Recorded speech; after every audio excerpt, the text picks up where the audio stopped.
Assalamualaikum warahmatullahi wabarakatuh. Jadi guys, di konten kali ini aku akan bahas lagi salah satu gunung yang ada di Jawa Barat, yaitu Gunung Tangkuban Parahu. Nah guys, salah satu cerita rakyat yaitu adalah Sangkuriang yang menjadi asal-usul Gunung Tangkuban Parahu.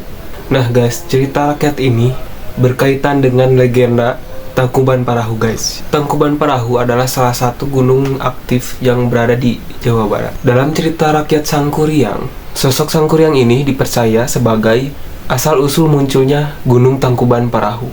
Kisah ini menceritakan sebuah kegagalan seorang pria bernama Sangkuriang untuk meminang seorang wanita yang bernama Dayang Sumbing.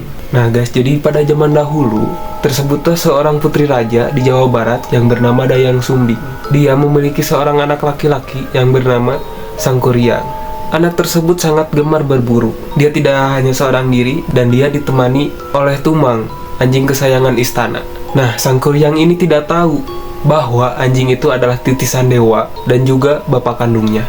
Nah, pada suatu hari guys, Tumang ini tidak mau mengikuti perintahnya untuk mengejar hewan buruannya. Maka anjing tersebut diusir ke dalam hutan. Nah, ketika kembali ke istana, Sangkuriang pun menceritakan kejadian itu kepada ibunya.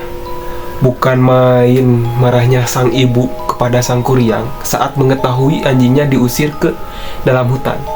Nah, tanpa sengaja, Dayang Sumbing memukul kepala Sangkuriang dengan sendok nasi. Dan saat itu Sangkuriang terluka. Dia sangat kecewa dengan ibunya dan memutuskan untuk pergi mengembara. Nah, setelah kejadian itu, Dayang Sumbing sangat-sangat menyesali atas perbuatannya. Dia saat itu selalu berdoa dan selalu tekun bertapa. Dan pada suatu ketika, para dewa memberi sebuah hadiah. Dia akan selalu muda dan memiliki kecantikan yang abadi. Nah, setelah bertahun-tahun mengembara, Sangkuriang ini berniat untuk kembali ke tanah airnya guys. Sesampai di sana, kerajaan itu pun berubah total. Di sana, dijumpailah seorang gadis yang jelita, yang tak lain adalah Dayang Sumbing. Nah, Sangkuriang ini terpesona oleh kecantikan wanita tersebut guys. Maka dari itu, Sangkuriang pun langsung melamarnya. Nah, oleh karena pemuda itu sangat-sangat tampan, Dayang Sumbing pun sangat terpesona padanya.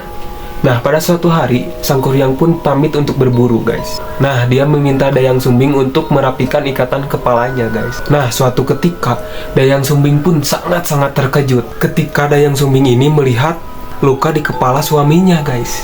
Luka itu sangat-sangat persis seperti luka anaknya yang pergi merantau. Nah, setelah lama diperhatikan guys, ternyata wajah pemuda tersebut sangat-sangat mirip seperti wajah anaknya.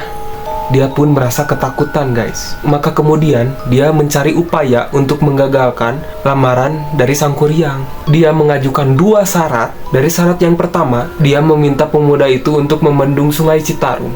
Nah, syarat yang kedua, dia meminta Sangkuriang untuk membuat sampan yang sangat-sangat besar untuk menyeberang sungai tersebut guys. Kedua syarat itu harus segera dipenuhi sebelum fajar menyingsing. Dan malam itu guys, Sangkuriang melakukan tapa. Dengan kesaktiannya guys, dia menyuruh makhluk-makhluk gaib untuk menyelesaikan pekerjaan tersebut. Dan Dayang Sumbing pun diam-diam mengintip pekerjaan Sangkuriang guys. Begitu pekerjaan itu hampir selesai, Dayang Sumbing memerintahkan pasukannya untuk menggelar kain sutra merah di sebelah timur kota. Nah, ketika menyaksikan warna memerah di timur kota, Sangkuriang mengira hari sudah selesai. Dia pun menghentikan pekerjaannya guys. Dan dia sangat-sangat marah. Itu artinya, dia tidak bisa memenuhi persyaratan dari Dayang Sumbing. Dan dengan kekuatannya, dia menjebol bendungan yang telah dibuatnya.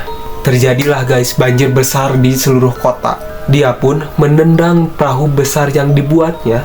Perahu itu melayang jauh menjadi sebuah gunung di bagian utara kota Bandung sekarang yang bernama Tangkuban Parahu. Dan akhirnya cerita pun selesai. Jadi begitulah guys, legenda zaman dulu, cerita rakyat zaman dulu. Tapi gak tahu benar apa tidaknya karena belum ada yang memastikan bahwa kejadian tersebut benar-benar ada gitu. Oke, aku Reska, aku pamit undur diri. Salam satu MDPL. Di sana dia